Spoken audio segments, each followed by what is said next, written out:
بھائیو دوستو، ہم مسلمانوں کو وہی کام کرنا چاہیے جس کا حکم اللہ اور اس کا رسول دیں۔ ما آتاکم الرسول فخذوہ وما نہاکم عنہ فانتہوا۔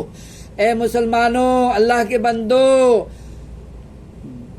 جس چیز کی اللہ کے رسول ہمیں تعمیل کا حکم دیں، کرنے کے لیے حکم دیں، اس چیز کو کرنا چاہیے، اور جس سے ہمیں روکے، جس سے رکنے کے لیے، رکوانے کے لیے اللہ سے درخواست کر کے چلے گئے ہوں تو ہر اس کام سے ہمیں بچنا چاہیے۔ ہمیں نبی کی قبر کو بھی اور غیر نبی کی قبر کو بھی آستانہ نہیں بنانا چاہیے، درگاہ نہیں بنانی چاہیے، یہاں سے شرک کی افزائش نہیں ہونی چاہیے، اور ہر مکتب فکر سے توحید کا نعرہ بلند ہونا چاہیے، کیونکہ ہم مسلمان ہیں، ہمیں موحد ہونا چاہیے، ہمیں شرک کے ہر شائبے سے بچنا چاہیے۔ اللہ ہمیں سمجھ دے اور کتاب و سنت پر عمل کرنے والے بنائے، آمین یا رب العالمین۔